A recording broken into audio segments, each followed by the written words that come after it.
పేరుతో కొరియర్ వచ్చింది. మీరు డిజిటల్ అరెస్ట్ అయ్యారు. మేము అడిగిన డబ్బు ఇవ్వకపోతే మీ కుటుంబ సభ్యుల్లో ఎవరో ఒకరిని అరెస్ట్ చేస్తామంటూ బెదిరించే సైబర్ నేరగాళ్ల వలలో ఇప్పటికే చాలా మంది చిక్కుకున్నారు.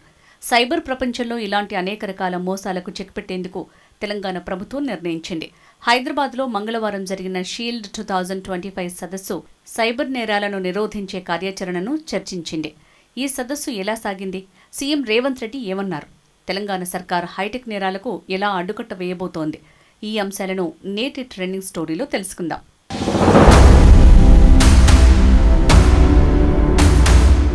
Telangana cyber security bureau టీజీసీఎస్బీ, Hyderabad police, society for Cyberabad security council SC SC ఆధ్వర్యంలో ఫిబ్రవరి 18, 19 తేదీలో షీల్డ్ 2025 సెమినార్ నిర్వహించారు.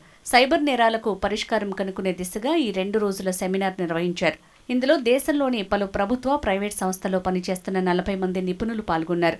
2 రోజుల్లో 15 సెషన్లలో పలు అంశాలపై చర్చించారు. మహిళలు, చిన్నారుల రక్షణ, సైబర్ నేరాలను ఎలా నివారించాలనే దానిపై చర్చించారు. సైబర్ నేరాలు జరుగుతాయనే ప్రమాదం ఉందని పసిగడితే ఈ మోసాలను అరికట్టొచ్చు. ఈ దిశగానే 2 రోజుల సెమినార్లో చర్చలు జరిగాయి.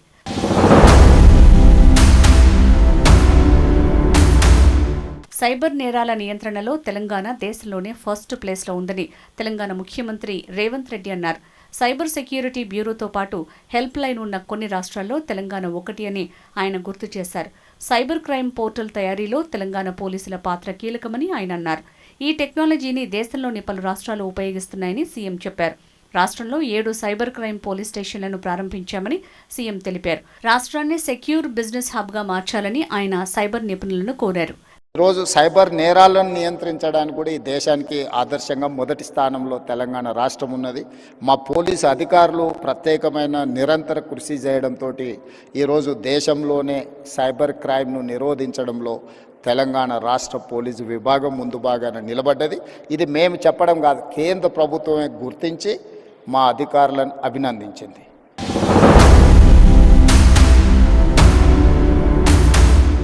డేటా భద్రతతో పాటు డిజిటల్ పర్సనల్ డేటా ప్రొటెక్షన్ చట్టానికి అనుగుణంగా త్వరలో కొత్త సెక్యూరిటీ పాలసీని తీసుకొస్తామని తెలంగాణ ఐటీ శాఖ మంత్రి శ్రీధర్ బాబు చెప్పారు. ఏఐ టెక్నాలజీ సాయంతో గిగావాట్ డేటా సెంటర్ని నెలకొల్పుతామన్నారు. యంగ్ ఇండియా స్కిల్ యూనివర్సిటీ ద్వారా సైబర్ నిపుణులను తయారు చేస్తామని మంత్రి అన్నారు. విదేశాల నుంచి ప్రతి ఏటా $7 బిలియన్ విలువైన సాఫ్ట్వేర్లను దిగుమతి చేసుకోవడం ఆందోళన కలిగిస్తోందన్నారు. We need to change. We have to move from the traditional mode of approach to the real world digital era. Technology definitely creates opportunities, but it also brings the biggest risks. As we clearly see now, many software products are coming to arrest. Few things like deepfakes, and we are moving from deepfakes to digital arrests, from ransomware to malware.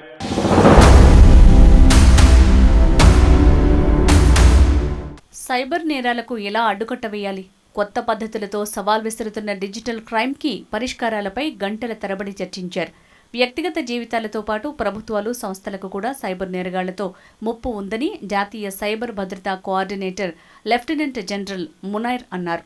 School స్థాయి నుంచే పిల్లలకు cyber security గురించి వివరించాలని ఆయన సూచించారు. Cyber నిపుణులకు భద్రతలో demand ఇంకా పెరిగే అవకాశం ఉంది. మనిషి జీవితం డిజిటల్ కనెక్టివిటీతో ముడిపడి ఉందన్నారు. సాఫ్ట్వేర్ డిజైన్ల తయారీలో ప్రైవసీ, సెక్యూరిటీ ప్రధానమైనవి. దేశంలోని ఒక్క ఆధార్ కార్డు డేటా కూడా హ్యాక్ కాలేదని ట్రాయ్ మాజీ చైర్మన్ ఆర్ఎస్ శర్మ అన్నారు. ఆధార్ డేటా హ్యాక్ కాకుండా చాలా జాగ్రత్తలు తీసుకున్న విషయాన్ని ఆయన గుర్తు చేశారు. ఏఐ సహాయంతో మహిళపై లైంగిక దాడుల వీడియోలు, ఫోటోలు రూపొందిస్తున్నారని జస్ట్ రైట్స్ ఫర్ చిల్డ్రన్స్ వ్యవస్థాపకులు భువన్ రిభు ఆందోళన వ్యక్తం చేశారు. ఇలాంటి నేరాలకు పాల్పడే వారికి తక్షణమే శిక్షలు పడాలని ఆయన సూచించారు. అంతర్జాతీయ స్థాయిలో చట్టాలను సమన్వయం చేసుకోవాలన్నారు. అంతర్జాతీయ నేరస్తుల డేటాబేస్ని కూడా ఏర్పాటు చేయాలని ఆయన కోరారు.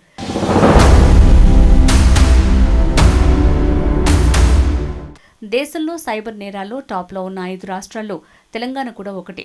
2023తో పోలిస్తే 2024లో సైబర్ నేరాలు 18% పెరిగాయి. 2024 ఒక్క ఏడాదిలోనే 1,866 కోట్ల రూపాయలను బాధితులు పోగొట్టుకున్నారు. అయితే ఇందులో 350 కోట్లను సీజ్ చేశారు. 183 కోట్లను 18,000 మంది బాధితులకు అందించారు. 2024లో రోజుకు సగటున 316 మంది సైబర్ మోసగాళ్ల బారిన పడ్డారు. సగటున బాధితులు 5.4 కోట్లు నష్టపోతున్నారని పోలీసు అధికారుల రిపోర్టులు చెబుతున్నాయి. ప్రైవేటు ఉద్యోగులు, ఐటీ ఎంప్లాయీస్ ఎక్కువగా సైబర్ నేరగాళ్ల బారిన పడుతున్నారు. షేర్ మార్కెట్, పార్ట్ టైం ఉద్యోగాలు, డిజిటల్ అరెస్ట్, ఫేక్ కాల్ సెంటర్లు, క్రెడిట్ కార్డు మోసాలు ఎక్కువగా ఉన్నాయి. తెలంగాణలో ఎక్కువగా సైబరాబాద్, హైదరాబాద్, రాచకొండ, వరంగల్, సంగారెడ్డిలలో కేసులు నమోదయ్యాయి.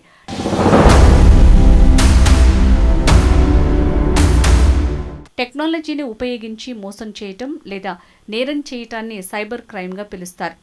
కంప్యూటర్, ఇంటర్నెట్ లేదా ఇతర డిజిటల్ పరికరాలను ఉపయోగించి నేరం చేయటమే సైబర్ నేరంగా చెప్తారు. హ్యాకింగ్, ఫిషింగ్, మాల్వేర్ దాడులు, ర్యాన్సమ్ వేర్ వంటివి సైబర్ క్రైమ్ల పరిధిలోకి వస్తాయి. ఎక్కడో ఉండి ఈ నేరం చేయొచ్చు. దీనికి సరిహద్దులు లేవు. వ్యక్తులు, ప్రభుత్వ సంస్థలు, ప్రైవేట్ సంస్థలు, వ్యాపారులు, ఆర్థిక సంస్థలు సైబర్ నేరాలతో తీవ్రంగా నష్టపోతున్నాయి. డిజిటల్ పరికరాలు, ఇంటర్నెట్పై ఆధారపడే కొద్దీ సైబర్ నేరాలు పెరుగుతూనే ఉంటాయి.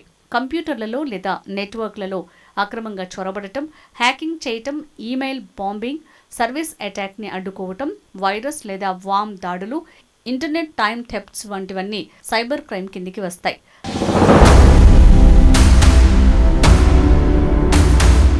సైబర్ నేరాలను నియంత్రించేందుకు కేంద్ర ప్రభుత్వం ఇన్ఫర్మేషన్ టెక్నాలజీ యాక్ట్ 2000 కింద కేసులు నమోదు చేయొచ్చు. ఐటీ సెక్షన్ 65 ప్రకారం కంప్యూటర్ డేటాను దెబ్బతీయటం నేరమే. ఒకరి పాస్వర్డ్ను మరొకరు దొంగతనంగా ఉపయోగించటం కూడా నేరమే. సెక్షన్ 66 ప్రకారంగా కేసు ఫైల్ చేయొచ్చు. సెక్షన్ 66 ఈ మేరకు ఇతరుల ప్రైవేట్ చిత్రాల్ని పబ్లిష్ చేయటం కూడా చట్ట వ్యతిరేకమే. టెక్నాలజీని మంచి పనులకు ఉపయోగించాలి. అయితే మంచి పనుల కంటే ఎక్కువగా టెక్నాలజీని చెడు పనులకే ఉపయోగించడం ఇటీవలి కాలంలో ఎక్కువైంది. ఇదే సైబర్ నేరాలకు కారణమవుతోంది. ఈ పరిస్థితులకు అడ్డుకట్ట వేయకపోతే భవిష్యత్తులో ఇబ్బందులు తప్పవు. అందుకే హైటెక్ నేరాలను అదుపు చేసేందుకు ప్రభుత్వం తగిన చర్యలు తీసుకోవాలి.